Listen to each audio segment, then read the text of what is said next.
नमस्कार, मैं जितेंद्र चतुर्वेदी। आपसे आग्रह रहेगा कि अगर मतांतर से नहीं जुड़े हैं तो जुड़िए, वीडियो को लाइक करिए और साझा करना मत भूलिए। बात उस सूबे की करेंगे जहां से उत्तर प्रदेश के बाद सबसे ज्यादा लोकसभा सीटें आती हैं, यानी महाराष्ट्र की। और महाराष्ट्र बड़ा महत्वपूर्ण हो जाता है इस लिहाज से क्योंकि जिन 4-5 राज्यों पर विपक्षी गठबंधन का तंबू टिका हुआ है उसमें से एक महाराष्ट्र है। पश्चिम बंगाल में तो हालत खस्ता हो चुकी है क्योंकि वहां भाजपा बताया जा रहा है कि 30-32 सीट लाने जा रही है। बिहार में बहुत आप ये कहें कि स्थिति खराब हो, फिर भी भाजपा को ये बताया जा रहा है कि उसका जो गठबंधन है वो 40 में से 30 से 35 सीटें पाने जा रहा है। अब बचता है कर्नाटक। कर्नाटक को लेकर भी कई तरह की चीजें हो रही हैं, लेकिन बात अभी हम महाराष्ट्र की करेंगे क्योंकि ये कहा जा रहा है कि महाराष्ट्र में बड़ी लहर चल रही है महाविकास आघाड़ी की। पर सवाल यह है कि ये चुनाव किसकी लहर पर हो रहा है? महाविकास आघाड़ी की लहर पर हो रहा है या नरेंद्र मोदी की लहर पर हो रहा है? सबसे पहला सवाल तो यही है। दूसरा, जिस अघाड़ी की लहर की बात हो रही है, क्या वो अघाड़ी अपने मूल रूप में बचा है?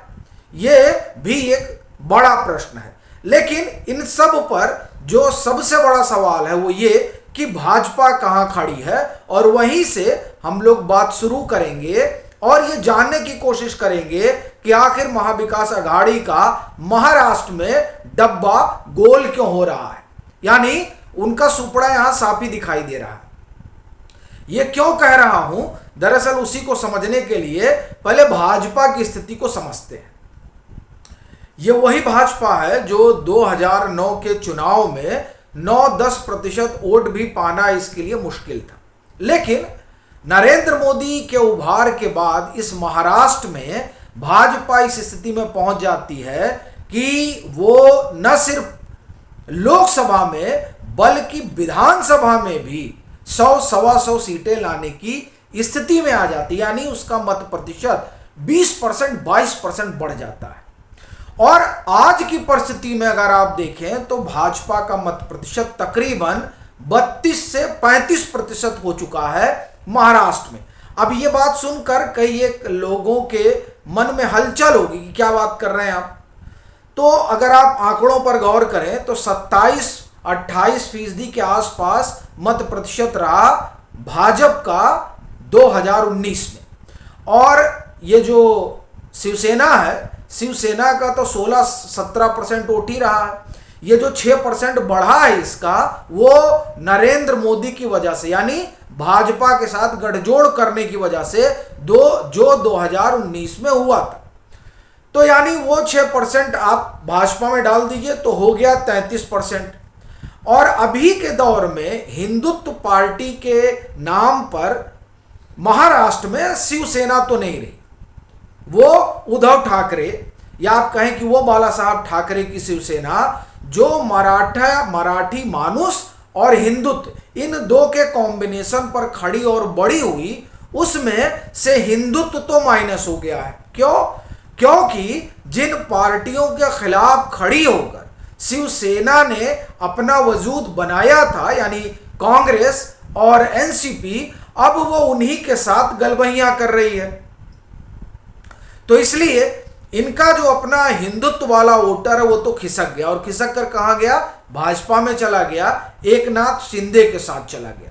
तो इस लिहाज से अगर आप देखें तो भाजपा का मत प्रतिशत महाराष्ट्र में 35-36% के लमसम आकर बैठता है। और उसके बरक्स जिस शिवसेना का मत प्रतिशत एक दौर में 16 हुआ करता था, वो अब 7-8% के इर्द गिर्द आकर खड़ा हो गया है।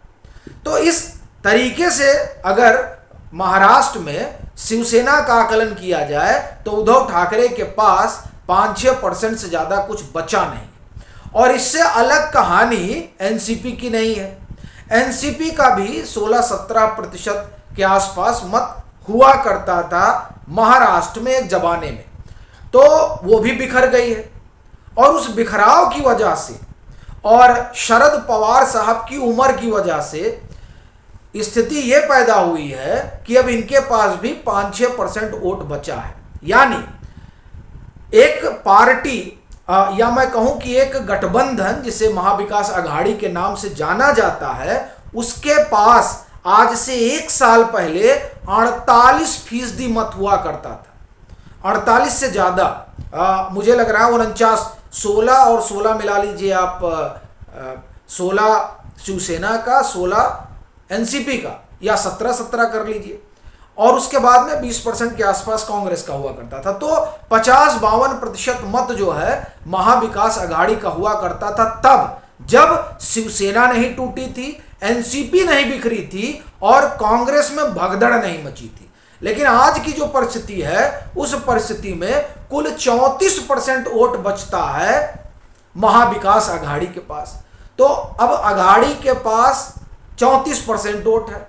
लोगों को बड़ी सहानुभूति है। किसको सहानुभूति है? महाविकास आघाड़ी से। दरअसल सहानुभूति तो जो हिंदुत्व वाला है उसको तो इनसे कोई सहानुभूति नहीं है, उद्धव ठाकरे से, क्योंकि इन्होंने हिंदुत्व के साथ समझौता किया। सो वो तो इनका दामन छोड़ चुका है। बचा जो, वो दरअसल कॉमन वोटर है। किसका? शिवसेना का, माने उद्धव ठाकरे वाली शिवसेना का और शरद पवार वाली एनसीपी का, वो कॉमन वोटर है। तो इसमें एड ऑन कहां से हुआ है? ये बड़ा सवाल है कि देखिए हुआ क्या है कि ये कहा भी जाता रहा कि दरअसल शिवसेना की जो दुर्गति हुई है, उस दुर्गति में पवार साहब की पॉलिटिक्स का बड़ा हाथ है। क्यों? क्योंकि पवार साहब ये चाहते थे कि भाई मराठा के नाम पर अगर अकेली पार्टी बचेगी तो चीजें उनके ज्यादा अनुकूल हो जाएंगी। लेकिन यहां मराठा के नाम पर तो 2 पार्टी हो गई, एक मराठा मानुस ये शिवसेना थी ही और एनसीपी। तो जो एनसीपी जहां पहुंची है, उस पहुंचाने में आप ये कहें कि पवार साहब की पॉलिटिक्स का भी एक हिस्सा रहा है।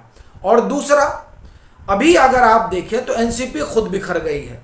यानी जिस मराठा वोटर की बात होती रही, वो आप देखिए तो 4 तरफ बिखरा हुआ है। शिवसेना उद्धव ठाकरे वाली, एकनाथ शिंदे वाली शिवसेना, एनसीपी शरद पवार वाली और एनसीपी अजीत पवार वाली। तो ये तमाम बिखराव दिखाई दे रहा है।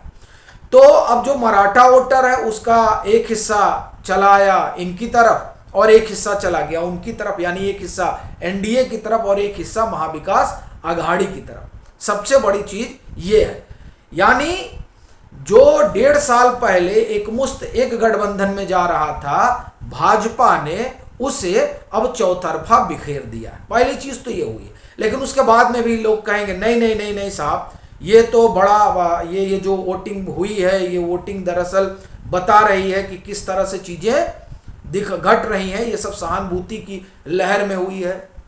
तो अब सवाल ये है कि सहानुभूति की लहर में हुई, लेकिन आप में से बहुत लोग ये जानते हैं कि जो चुनाव चिन्ह है, वो चुनाव चिन्ह ना उद्धव ठाकरे के पास अब धनुष बाण है और ना शरद पवार के पास घड़ी है।